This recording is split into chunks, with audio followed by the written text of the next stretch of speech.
Peon, তো নোংরা হাত দিয়ে আমার ম্যাডামকে তুই খাবার খাওয়া দিতেছস, তো লজ্জা করে না? আপনি যদি নাই বলেন তাহলে আমি বলছি, আপনাদের দুজনের মধ্যে না অবৈধ সম্পর্ক আছে, এর জন্য তো ব্যবসা লস হচ্ছে। না খাও।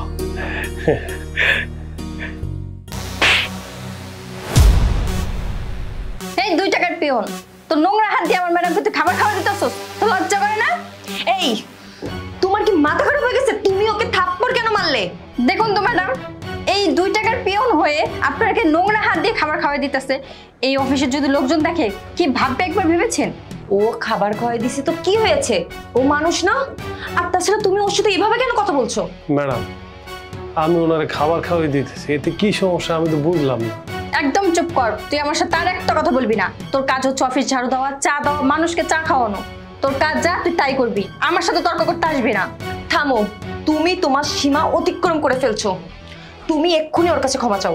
ম্যাডাম, ওর কাছে কেন আমি মাফ চাইবো? আর ওর হয়ে আপনি কেন কথা বলতেছেন? দেখো, যে অন্যায় করে সেই ক্ষমা চাই, আর তাছাড়া তুমি অনেক বড় অন্যায় করেছো। তুমি এক্ষুনি ওর কাছে ক্ষমা চাও। ম্যাডাম, আমি ওর কাছে মাফ চাইতে পারবো না। আর আমি তো এটা বুঝতেছি না, ওর হয়ে আপনি কেন তো ছাপে যাচ্ছেন? আপনার তো দেখছি বুদ্ধি শুদ্ধি কমে গেছে। আমার না, মাথা খারাপ তোমার হয়ে গেছে। শোনো, আমাদের ছোট বড় সবাইকে সম্মান দিয়ে কথা বলা উচিত। তুমি বিনা কারণে ওকে মেরেছো। তোমাকে এক্ষুনি ওর কাছে ক্ষমা চাইতে বলছি, তুমি এক্ষুনি ক্ষমা চাও। ক্ষমা চাও? ম্যাডাম, আমি কোনো ভুল করিনি যে আমার ওর কাছে মাফ চাইতে হবে। ওকে, ক্ষমা চেও না, কিন্তু এর শাস্তি তুমি খুব তাড়াতাড়ি পাবে। কারো ভালো চাইতে নেই, ভালো চাইতে গিয়ে যদি আমার খারাপই হয় তাতে আর আমার কি? আমি ফাইল দিতে আসছিলাম, এই নেন আপনার ফাইল।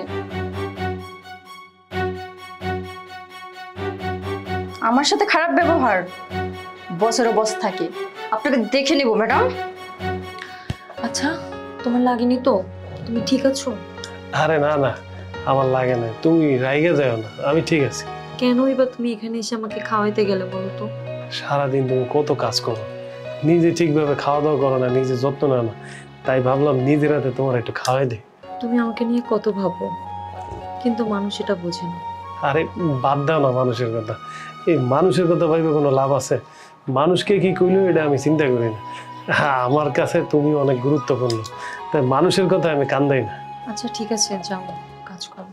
আচ্ছা ঠিক আছে, এই খাবারটা রাইখে গেলাম, তুমি কিন্তু খাবারটা খাইয়া লবা, ঠিক আছে? খাইয়ে কাজ করবা। এই যে আমি যাই তাহলে। ওকে ঠিক আছে, যাও।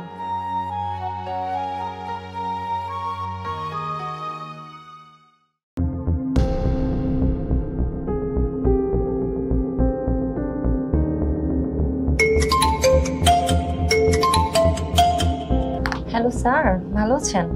অফিসে কি ঠিকমতো কাজ হয়?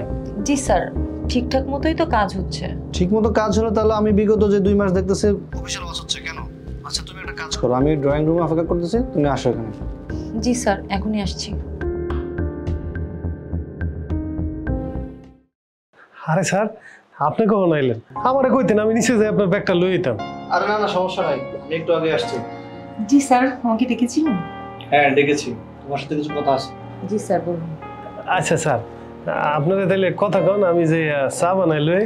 না না, চা লাগবে না, তুমিও দাঁড়াও, তোমার সাথে কথা আছে। স্যার, কোনো কি সমস্যা? অপেক্ষা করুন, বলতেছি। মিস মুক্তা, আপনিই বলুন। স্যার, আমি অফিসে ঢুকে দেখি ম্যাডামকে 2 টাকার পিয়ন খাবার খাওয়া দিতেছিল, আর আমি যখন ওনাকে জিজ্ঞাসা করলাম আর উল্টো ম্যাডাম আমাকে গালাগালি করলো। স্যার, এদের দুজনের মধ্যে হয়তো প্রেম আছে, এই জন্যই তো আমাদের অফিসে তো লস হচ্ছে। স্যার, এটার সাথে লসের কি সম্পর্ক? ও তো আমাকে জাস্ট একটু খাবার খাইয়ে দিয়েছে, এটা তো সামান্য একটা বিষয়। আপনার কাছে বিষয়টা সামান্য হতে পারে, কিন্তু এটা সামান্য বিষয় না। আর ও পিয়ন হয়ে আপনাকে কেন খাবার খাওয়াই দিবে? আপনাদের দুজনের মধ্যে সম্পর্কটা কি? দেখেন, এটা আমাদের পার্সোনাল ব্যাপার, আর ও আমার কি হয় সেটা আমি আপনাকে কেন বলতে যাব? আপনি যদি নাই বলেন তাহলে আমি বলছি, আপনাদের দুজনের মধ্যে না অবৈধ সম্পর্ক আছে, এই জন্য তো ব্যবসা লস হচ্ছে। চুপ করেন ম্যাডাম, আপনার একটা ফালতু কথা কইবেন না। আমি ওকে বিয়ে করেছি, ও আমার স্ত্রী। স্ত্রী? ও কি বলছে নীল, তুমি ওর স্ত্রী? হ্যাঁ স্যার, মেঘ ঠিকই বলছে, ও আমার হাজবেন্ড। ওই আমাকে নিষেধ করেছিল কাউকে কোনো কিছু যাতে আমি না বলি, এই জন্য কাউকে আমি কিছু বলিনি। কারণ এই অফিসে আমি বড় পোস্টে চাকরি করি আর ও সামান্য পিয়নে চাকরি করে, এটাও মেনে নিতে পারিনি। সবাই আমাকে ঠিকমতো সম্মান করবে না যখন শুনবে আমি একজন পিয়নের বউ, এই জন্যও আমাকে নিষেধ করেছিল। স্যার, আপনি তো জানেন এই অফিসে আমি কতদিন ধরে কাজ করি। স্যার আমি একটু একটু করে পুরো পড়াশোনা করে মানুষের মতো মানুষ করছি, এই অফিসে চাকরি দিয়েছি। এখন এই অফিসের আমি সামান্য একজন পিয়ন, কেউ যদি জানতে পারে তাহলে কি ওরা কেউ সম্মান দিব? এই জন্যই তো স্যার কই নেই। আর স্যার ও আমার অনেক ভালোবাসে, আমি ওরা অনেক ভালোবাসি। আমরা চাইনি যে যেমন আছি ওই রকমই থাকবো, যেন কেউ জানতে না পারে। কিন্তু আমার স্ত্রীর উপর যেহেতু আঙ্গুল উঠছে, এই জন্য আমি কইতে বাধ্য হয়েছি। বাহ, আপনাদের ভালোবাসা দেখে আমি খুবই মুগ্ধ। আজকালকার এরকম তো ভালোবাসা দেখাই যায় না। আর ভালোবাসা তো পবিত্র জিনিস, ভালোবাসা দোষের কিছু না। আর মেঘ, তোমাদের এরকম ভালোবাসা দেখে আমি খুব খুশি হয়েছি। আর আমার অফিসে এরকম দুজন ভালোবাসার মানুষ পাওয়া গেছে, এটা আমি অনেক খুশি। আর মুক্তা, তোমার সরি বলা উচিত ওদের কাছে, সরি বলো। ম্যাডাম, আমি না জেনে না বুঝে অনেক কথাই বলে ফেলেছি, আমাকে মাফ করে দেন। আরে ম্যাডাম, আপনি আমার কাছে মাপ চাইতেছেন কেন? আপনি মাপ চাইতে হবে না, আপনি শুধু আমার জন্য একটু দোয়া করেন। আচ্ছা ঠিক আছে, তোমরা থামো। আজকে আমরা দুপুরে সবাই একসাথে লাঞ্চ করবো, ঠিক আছে? বসো, তোমরা বসো, তোমরা বসো।